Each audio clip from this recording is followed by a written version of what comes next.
Ever wondered how a Scottish programmer's holiday turned into a gaming phenomenon? Or how a beloved series went from dominating the charts to becoming a cautionary tale of corporate mismanagement? The story of RollerCoaster Tycoon is a crazy one. From its humble beginnings in the assembly code to multi-million-dollar lawsuits, this franchise has seen it all.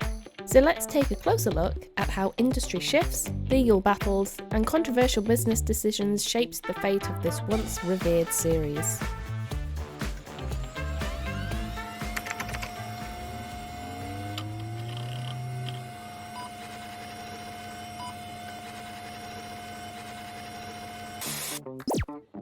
Our story begins with a Scottish game designer named Chris Sawyer. Now, before he became the mastermind behind RollerCoaster Tycoon, Sawyer was already making waves in the gaming industry. In the early 90s, he worked on various projects, including ports of popular games like Frontier Elite 2. But it was in 1994 that Sawyer really hit his stride with the release of Transport Tycoon. This business simulation game put players in charge of a transport company, challenging them to build efficient networks of roads, railways, airports, and seaports. It was a hit, and it laid the groundwork for what would become Sawyer's magnum opus. Now here's where things get interesting. Flush with the success of Transport Tycoon, Sawyer decided to do what any of us would do with a bit of extra cash. He went on holiday. But this wasn't just any holiday. As he travelled through Europe and the United States, he found himself drawn to amusement parks. The sights, the sounds, the screams of the terrified but thrilled riders, it all captivated him. As Sawyer experienced the thrills firsthand, an idea began to form. What if he could capture that same exhilaration in a game? What if players could build and manage their own theme parks, creating roller coasters that would make their virtual guests scream with delight, or fear? For the next 2 years, Sawyer poured his heart and soul into developing RollerCoaster Tycoon, and here's the kicker. He programmed almost the entire game in assembly language. For those of you who aren't coding nerds, let me put this into perspective. Imagine writing a novel in binary. It's that insane. Assembly language is notoriously difficult to use for large-scale projects, making Sawyer's achievement all the more impressive. In 1999, RollerCoaster Tycoon hit the shelves, published by Hasbro Interactive, and boy, did it hit hard! The game became an instant classic, offering players the chance to build and manage their own theme parks. But what made it so special? Well, RollerCoaster Tycoon 1 struck the perfect balance between accessibility and depth. You could jump in and start placing rides immediately, but there was always more to learn. The game featured charming isometric graphics, a quirky sense of humour, and an addictive gameplay loop. One of the game's strengths was its scenario-based structure. Players were presented with various challenges, each set in a different park. You maybe had to achieve a certain park rating, or reach a specific number of guests, or build a coaster with particular requirements. These objectives gave players clear goals to work towards while still allowing for creativity in how they achieved them. The game's attention to detail was outstanding. Guests had individual thoughts and preferences, rides could break down and require maintenance. You could even adjust the launch speed of your coasters, with potentially disastrous results if you got too ambitious. RollerCoaster Tycoon 1 was so successful that it spawned 2 expansion packs, Corkscrew Follies, known as added attractions in some regions, and Loopy Landscapes. These added new scenarios, rides, and themes kept players engaged for hours on end. Who among us didn't lose an entire weekend trying to complete every single scenario? I certainly did. Hot on the heels of RollerCoaster Tycoon 1's success, RollerCoaster Tycoon 2 rolled into stores in 2002. Make people sick.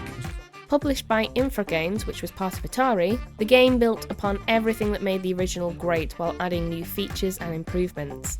One of the biggest changes? The ability to create custom scenarios and design your own scenery. This opened up a whole new world of creativity for players. Suddenly you weren't limited to the pre-made scenarios. You could create the park of your dreams, or nightmares depending on your playstyle. RollerCoaster Tycoon 2 also introduced Six Flags branding, bringing real-world parks into the game. For many players this was mind-blowing, being able to create your own rides in your own virtual park. The game's scenario editor was also a game changer, quite literally. Players could set their own objectives, choose the terrain, select available rides, and even decide the starting money and loan options. This feature alone added countless hours of replayability to the game. Like its predecessor, the game received 2 expansion packs, Wacky Worlds and Time Twister. In 2004, the series took a giant leap forward with RollerCoaster Tycoon 3, developed by Frontier and published by Atari. RollerCoaster Tycoon 3 brought the series into glorious 3D. This wasn't just a visual upgrade, it changed the entire gameplay experience. For the first time, players could ride their own coasters in a first-person view. Can you imagine the excitement? After years of watching your creations from afar, you could finally experience them as your guests did. It was a game changer, allowing players to fine-tune their coasters for maximum thrills or nausea depending on your goal.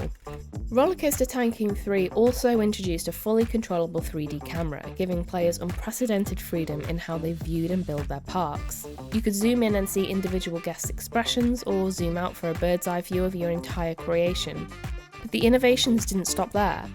The game introduced a day and night cycle, adding a whole new dimension to park management. Suddenly you had to think about lighting, nighttime attractions, and how your park looked when the sun went down.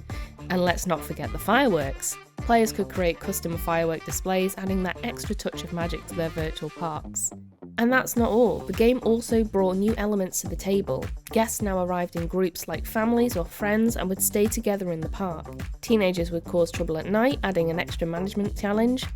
And the new Coaster Cam feature let you film your rides, perfect for those virtual park advertisements. RollerCoaster Tycoon 3 was a huge hit, eventually selling over 10 million copies. It received 2 expansion packs, Soaked and Wild. Soaked added water parks into the mix, while Wild introduced zoos and safari parks. These expansions further broadens the game's scope, allowing players to create diverse, multifaceted entertainment complexes. Now here's where our rollercoaster ride hits an unexpected turn. All we had to do was follow the damn train, CJ. As the 2000s progressed, the gaming landscape began to shift dramatically. Action-packed open-world games were gaining massive popularity, the biggest disruptor being Grand Theft Auto. When GTA 3 hit the scene in 2001, it changed everything. Suddenly, players weren't content with just managing virtual cities or theme parks, they wanted to race through them, guns blazing. The adrenaline rush of GTA and other action games began to overshadow the more mythological pleasure of management sims. This shift posed a significant challenge for the RollerCoaster Tycoon franchise. How could it stay relevant in a world increasingly dominated by high-octane action games? The answer, unfortunately, wasn't clear. And it wasn't just GTA either. The rise of first-person shooters like Call of Duty and Halo, along with massively multiplayer online games like World of Warcraft, which I wasted way too many hours in, were changing player expectations. Many gamers were now looking for immediate, action-packed experiences rather than the long-term planning and management that RollerCoaster Tycoon offered. Additionally, the mid-2000s also saw the rise of casual gaming, particularly on mobile platforms. Games like Angry Birds and Candy Crush Saga were attracting millions of players with their simple, addictive gameplay. This further fragmented the gaming market, and it made it harder for more complex simulation games to stand out. As the franchise faced these external challenges, internal troubles were brewing too.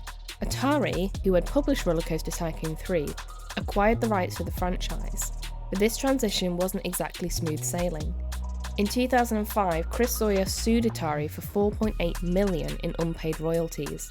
Talk about a plot twist. This marked the beginning of a turbulent relationship between creator and company, now in charge of his beloved franchise. The lawsuit alleged that Atari had miscalculated royalty payments between 1999 and 2001. Sawyer claimed he could identify at least 13 instances where Atari had either underpaid or made deductions from his royalties without justification.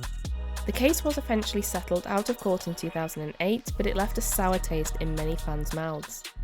For nearly a decade after RollerCoaster Tycoon 3, the series lay dormant. Atari, facing financial difficulties, seemed unsure of how to proceed with the franchise.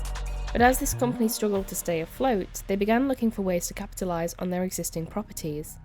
RollerCoaster Tycoon, with its dedicated fanbase and nostalgic appeal, seemed like a prime candidate for revival.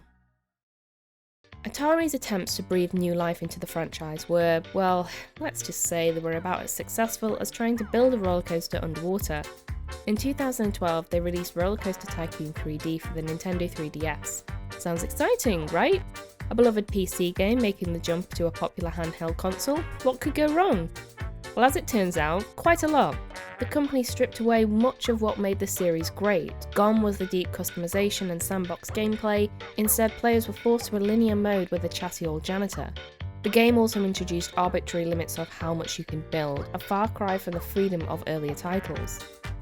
But Atari wasn't done ruining your childhood just yet. In 2014, they released RollerCoaster Tycoon 4 Mobile. This mobile version took everything fans loved about the series and threw it right out the window, replacing it with long wait timers, microtransactions, and simplified gameplay. And when did we mention it initially cost $2.99 to download on top of all the in-app purchases? The backlash was swift and severe. But the real disaster was yet to come. In 2014, Atari announced RollerCoaster Tycoon World, promising a return to form for the series on PC. What followed was a development process so chaotic it could make your head spin. The game went through 3 developers. When Atari released the pre-alpha, fans were shocked. The game looked worse than RollerCoaster Tycoon 3, which was already a decade old at this point. Multiple delays followed, and when the game finally launched in early access in 2016, it was a buggy, unfinished mess. The full release in November 2016 didn't fare much better.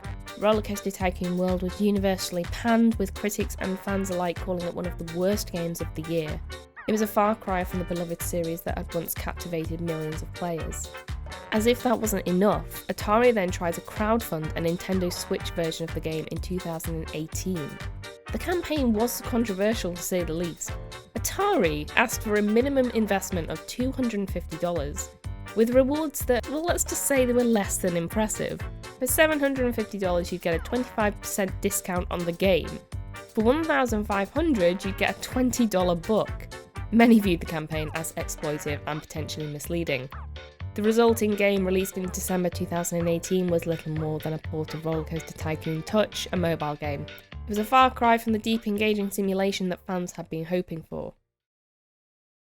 But fear not, theme park fans. While the official RollerCoaster Tycoon franchise was struggling, its spirit lived on. In 2016, Frontier Development, the team behind RollerCoaster Tycoon 3, released Planet Coaster. This spiritual successor captured everything fans loved about the original games and brought it into the modern era. Planet Coaster offered deep customization, beautiful graphics, and a level of creativity that harkened back to the best days of RollerCoaster Tycoon.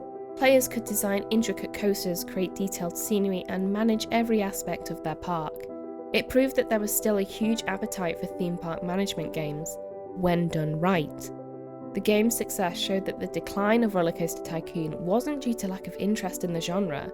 Rather, it was a result of mismanagement and a failure to understand what made the original game so special. Other indie developers have also stepped up to fill the void. Games like Parkitect offer a more classic RollerCoaster Tycoon experience, showing that the genre is far from dead.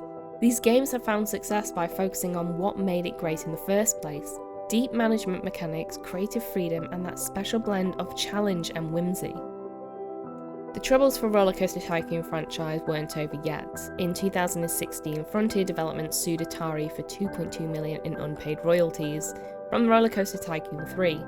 Sound familiar? According to Frontier, Atari had significantly underreported the game's sales to avoid paying proper royalties. In response, Atari did something drastic. They pulled RollerCoaster Tycoon 3 from the sale of Steam, with Atari citing expiring licensing rights as the reason. It's a sad state of affairs for one of the most beloved entries in the series. This legal battle, combined with the poor reception of recent RollerCoaster Tycoon games, have left the future of the franchise uncertain. Will we ever see another great RollerCoaster Tycoon game, or has the series reached the end of its tracks? Frontier Developments have announced Planet Coaster 2, but we'll have to wait and see what happens there. As we come to the end of our journey through the history of RollerCoaster Tycoon, it's clear that the franchise has seen better days. What started as a passion project by a talented developer has become a cautionary tale of corporate mismanagement and lost potential. The rise and fall of RollerCoaster Tycoon mirrors larger trends in the gaming industry. It shows how changing player preferences, technological advancements, and business decisions can impact even those beloved franchises. But all is not lost. The spirit of RollerCoaster Tycoon lives on in games like Planet Coaster and Parkitect. These titles prove that there is still a market for deep, engaging theme park simulations. They carry the torch that RollerCoaster Tycoon lit all those years ago, continuing to inspire and entertain players from all over the world. And who knows, maybe someday we will see a true return to form for the RollerCoaster Tycoon series. The franchise has been through its ups and downs, but like any good roller coaster, there's always the possibility of another climb after a deep drop. For now though, we can look back fondly on the hours of joy the original games brought us. Whether you were meticulously designing the perfect coaster, creating elaborate scenery, or sadistically dropping unhappy guests into the lake, Admit it, we all did it at least once. RollerCoaster Tycoon has left an indelible mark on gaming history. So as we exit through the gift shop of this video, let me ask you, what are your favourite memories of RollerCoaster Tycoon? Did you discover any shocking facts that you didn't know before? And what do you think the future holds for theme park management games? Let me know in the comments below. And remember, in the immortal words of the RollerCoaster Tycoon announcement, I want to get off Mr. Atari's wild ride. Thanks for watching, and I'll see you in the parks, or maybe in the inevitable comment war about which game is better. Choose your side wisely. See you next time. Don't forget to subscribe and like for more videos like this.